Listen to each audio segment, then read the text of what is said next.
Got everybody? Slow. All right, guys. The injuries. D Ford, hamstring. All right, never returned. Richburg, knee and ankle. Didn't return. Bosa had a knee. He returned. Witherspoon, stinger, returned. Juice was evaluated for a head injury. He returned. K1, concussion. He did not return. And Sherm had a hamstring. I didn't get a check on it, but it was at the end of the game, so he didn't return. Any initial word on the Richburg injury? No, they don't tell me now. I didn't get to talk to him, but I mean, obviously he was carted off, and I just saw him on crutches. So I don't think it's going to be too good, but we won't know till probably tomorrow. What are your emotions through that last drive? 4th and 2 to see Kittle make that play. What are you thinking about during that whole thing? I just trying to call the right play and pretty locked in. It's when you go through a game like that. I mean, that was as cool of a game as I've been a part of. A lot of emotions back and forth. It'll probably hit me a little bit harder when I get on the plane. But the guys just kept battling.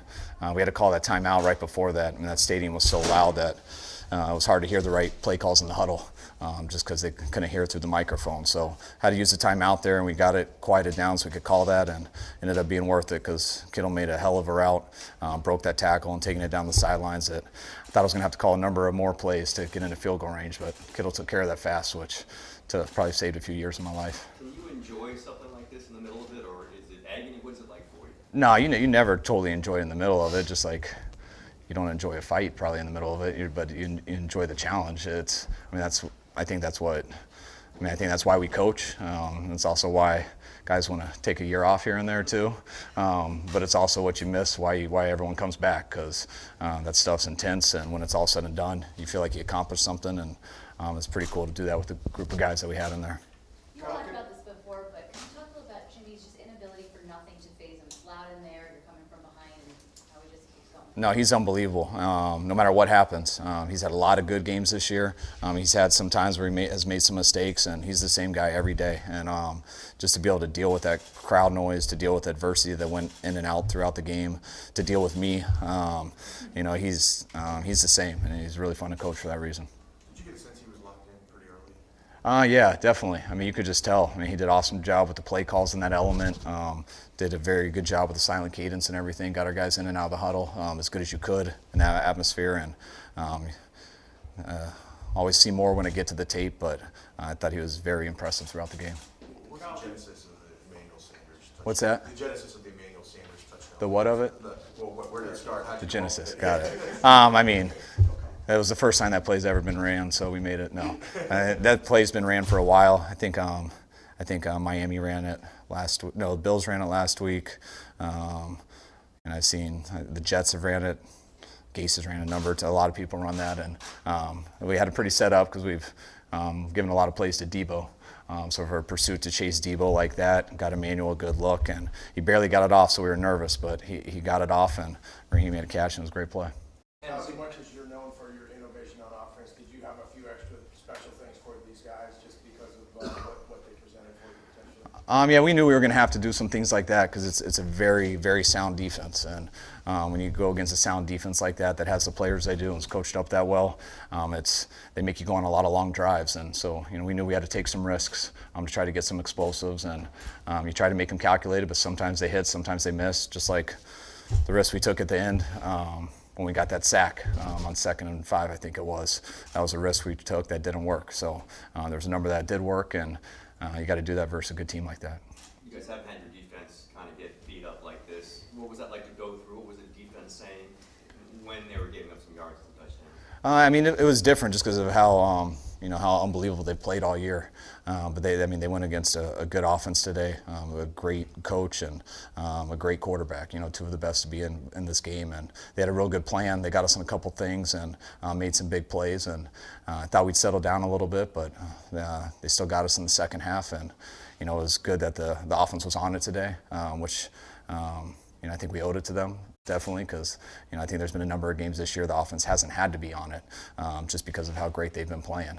And they definitely didn't have their best game today, but they did enough for us to win. So happy with that. So many explosives on that in the beginning of the game. Do you worry about your defense being out there so much, and the time of possession was very skewed? Yeah, totally. I mean, if we know we're going to score, I would rather it be 20 plays and work out work the clock totally, but you never feel guilty when you score a touchdown. So.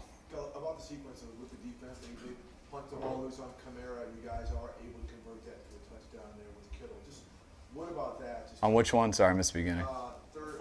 Third quarter, the fumble on they punch out a Kamara. Yeah. And you guys come back and get the touchdown with Kittle right there. Just what that whole sequence kind of did. It was huge because, we had our first turnover, I think, on the opening drive of the third quarter, which gave them, and I think our defense stood pretty strong there, but we did it in field goal range, so they got a field goal right away, I believe.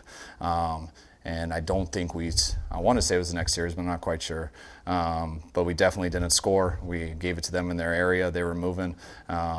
And then to get that turnover and us get it right back, it's very hard to beat a team like that when it's going there when you lose a turnover battle. So to tie it up right there and then for us to go in and get a touchdown, we gave them 3 and we were able to get back 7 with it. So that was a huge change. Kyle, did you come into the game as a play caller knowing that you were going to have to match wits with Peyton? Or do you sense it once the game gets going, it's a fast break game? No, we had a pretty good idea knowing going into it just because of the style that they play with, and it's not always just trying to match them. It's also it's mainly with what we're going against. It's more about going against their defense and all their players, and and Dennis. That's more what we're thinking about, and then you decide on how many risky calls you want to keep doing based off of how our defense was playing. But we knew we were going to come out early with that stuff, and their offense was scoring a lot, so didn't ever feel like we should slow down with it. How did you feel like you all handled the noise? I thought we handled the noise great. It was not perfect because there was a lot of things that we messed up. That's how we had to use that timeout right before Kittle's play.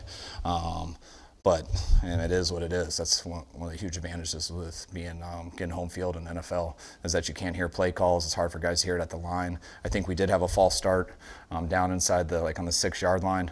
I think it was a right tight end, but we were able to score the next play. So I thought when it did hurt us, we were able to overcome it. Couple more, please. 2 more. Ask this early bit. But how would you describe just what George means to the team? Obviously, production is one thing, but just what he embodies in terms of his approach and attitude when he's playing. I think he means a ton. Everyone knows how good of a player he is, but when one of your best players has the mentality he has, that changes everything. I kind of always say that linemen don't have a choice. They got to be tough down in and down out, but the mentality of your offense on how tough a team you are has to do with your skill positions. And I think our skill guys, with Debo, and Bourne and Manuel, they've been playing very physically. Kittle's as physical of a tight end there is in this league on run plays and the pass plays, and I think those guys have been able to match our own line and give us a pretty tough mentality here over the season. What does winning this game in this situation mean for your team, do you think? Not much. It means that what were we, 10-2? It means we're 11-2. It means we're 11-2. So we'll see what else happens. But it doesn't. Everyone likes to talk about that each week. But and it'd be more fun to talk about if everyone else had bad records. But there's a lot of teams that have good records. So it's just 1 week at a time. And if you start feeling good about yourself, it's going to be over for you fast. And if you get real down and count yourself out, then you're not giving yourself a chance because it's going to come down to the last week with a number of teams in the NFC. And but we're looking forward to next week. All right. Thanks, folks. Thanks, guys.